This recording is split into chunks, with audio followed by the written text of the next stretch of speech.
ጤና ይስጥልኝ በዚህ ቪዲዮ ስለ CAD ወይንም ደግሞ የኮሮናሪ አርተሪ የልብ ህመም የምንለው ህመም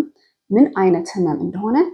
በግልጽ ለማስረዳት ሞክራለሁ ከዚህ ቪዲዮ በፊት ባቀረብኩት ቪዲዮ ላይ ስለ ልብ ህመም አይነቶች ከማወቃችን በፊት ስለ ልባችን ድንቃዊ አፈጣጠር እንድናቅ የልባችንን አናቶሚ ውስጣዊና ውጫዊ ገጽታውን ምን እንደሚመስል ልባችን እኛን በህይወት ለማቆም ምን ያህል ድንቅ ስራ እንደሚሰራ አስተምራለሁ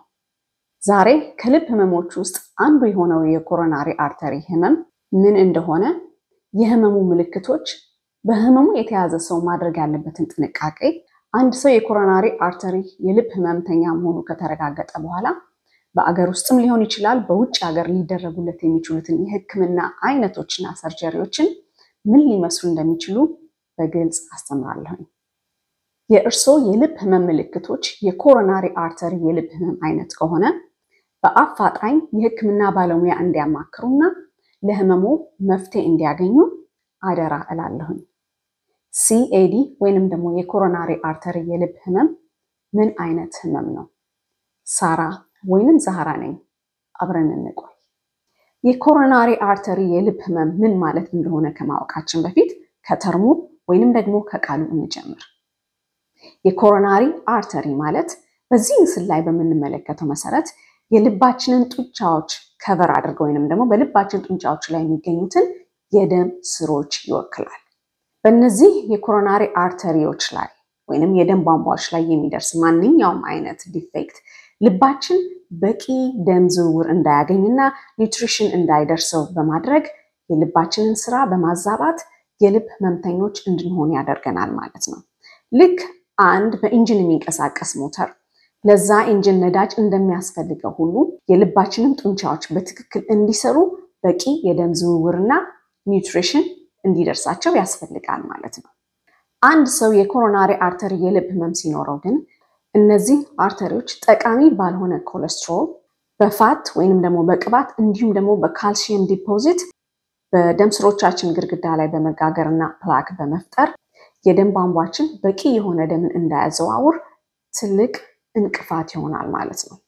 ይህ ፕላክ ወይንም ደግሞ የኮሌስትሮል ክምችት በደም ስራችን ቧንቧዎች ውስጥ በቀላሉ ሊጣበቅ የሚችል የቅባት ክምችት ሲሆን ይህ ደግሞ በአንድ ጊዜ ወይንም ደግሞ በወራት ውስጥ የሚከናወን ሳይሆን በጣም በረጅም ዓመታት ውስጥ ከዕለት ዕለት ቀስ በቀስ እየተከማቸ ሊፈጠር የሚችል የፕላክ ወይንም ደግሞ የኮሌስትሮል ክምችት ማለት ነው እነዚህ አርተሪዎቻችን በዚህ ክምችት ምክንያት እየጠበቡ ሲመጡ በመጀመሪያ ማይልድ ወይንም ደግሞ አነስተኛ የሆነ የደረት ላይ ውጥረት ወይንም ጭንቀት ነገር ይሰማናል ይህ ጭንቀት ወይንም ደግሞ ውጥረት ልባችን ምን ያህል ደምን ወደ ሰውነታችን ለማዘዋወር ወይንም ለመርጨት እየተቸገረ እንዳለ ያመለክታል ማለት ነው ሆኖም ይህ ስሜት ከጊዜያት በኋላ ከደረት ላይ ውጥረት ወደ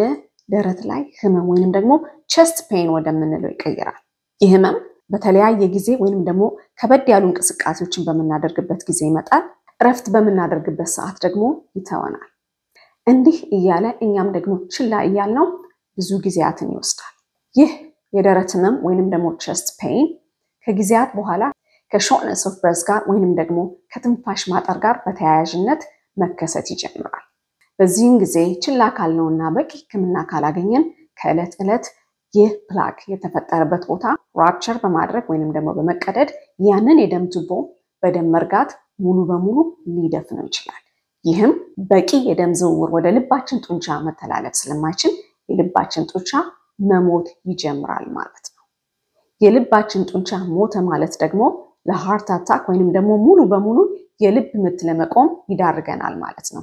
የልብ ምት መቆም ማለት ደግሞ በመላ ሰውነታችን የደም ዝውውር ቆመ ማለት ነው በሃርት አታክ ወይንም ደግሞ በልብ ምት ምክንያት ራሱን ስቶ የወደቀ ሰው ደግሞ እያንዳንዷ ሰከንድና ደቂቃ በጣም ትልቅ አስተዋጽኦ አላት ይህም ያ ሰው በአስቸኳይ እርዳታ ካላገኘና የልብ ምት ሂደት መቀጠል ካልቻለ ደም በሰውነታችን ውስጥ መርጋት ይጀምራል ይህም ማለት ደም በአይምሮአችን ውስጥ ረጋ ማለት ብንተርፍ እንኳን ሰውነታችን ፓራላይዝድ ይሆናል አለበለዚያ ሙሉ በሙሉ ህይወታችንን ሊያሳጣን ስለሚችል በኮሮናሪ አርተሪ ህመም የተያዘ ሰው አፋጣኝ የሆነ ህክምና ወይንም ደግሞ ክትትል ያስፈልገዋል ማለት ነው እንግዲህ የኮሮናሪ አርተሪ የልብ ህመም ምልክቶች የምንላቸው በዋነኝነት የደረት ላይ ህመም ይህ የደረት ላይ ህመም ስሜት በጣም ከባድ ነገር በደረታችን ላይ የተጫነን ያህል የሚሰማን ከሆነ እንዲሁም ይህ ህመም ወደ ግራ ክንዳችንና እጆቻችን የሚሰራጭ ከሆነ ይህ ህመም ወደ አንገታችንና ወደ አገጫችን ስር የሚሰራጭ ከሆነ የተለያዩ እንቅስቃሴዎችን በመናደርግበት ሰዓት ትንፋሽ የሚያጥረን ከሆነ የኮሮናሪ አርተሪ ህመም ስሜት ሊሆን ስለሚችል ጊዜ ሳይረፍድ የልብ ህክምና ማድረግ ይኖርብናል ማለት ነው። ለኮሮናሪ አርተሪ ህመም ስሜት ዋነኛ ምክንያት የሚሆነው ምንድነው የሚለውን ደግሞ አብረን እንመልከት። በጣም ሳቹሬትድ ፋት የሆኑ ምግቦችን አዘውትሮ መመገብ፣ ከነዚህም ውስጥ ፍራይድ ፉድ ወይንም ደግሞ ፋስት ፉድ፣ ቺዝ፣ ክሬም፣ በኮኮናት ወይንም ደግሞ በፓልም ኦይሎች የበሰሉ ምግቦች፣ በቂ አካላዊ እንቅስቃሴን አለማድረግ፣ በቂ እንቅልፍን አለመተኛት፣ ሲጃራን ማጨስ፣ ከሜታቦሊዝም ጋር በተያያዘ ደግሞ የደም ግፊት ታማሚ መሆን፣ ኦቤሲቲ ወይንም ደግሞ ኃይለኛ የሆነ ወይንም ከባድ የሆነ የሰውነት ውፍረት ያለው ሰው፣ ክሮኒክ ኪድኒ ዲዚዝ ወይንም የኩላሊት ህመምተኛ የሆነ ሰው፣ ከስኳር ህመም ጋር የሚኖር ሰው፣ ከእድሜ መግፋት ጋር በተያያዥነት እንዲሁም ደግሞ የፋሚሊ ሂስትሪ ኮሌስትሮል ያለበት ሰው ሰውነቱ ኮሌስትሮልን ወይንም ደግሞ ሳቹሬትድ የሆነ ፋትን በቀላሉ ሜታቦላይዝ ማድረግ ስለማይችል ለኮሮናሪ አርተሪ ህመም በቀላሉ ተጋላጭ ነው ማለት ነው። ስለዚህ ሲኤዲን ወይንም ደግሞ የኮሮናሪ አርተሪ ዲዚዝን ለመከላከል በዋነኝነት ጤናማ የሆነ የኑሮ ዘዴን ማዘውተር ይኖርብናል። ይህም መልካም የሆነ ወይንም ደግሞ ለሰውነታችን ጥሩ የሆነ ምግብን መመገብ፣ በቂ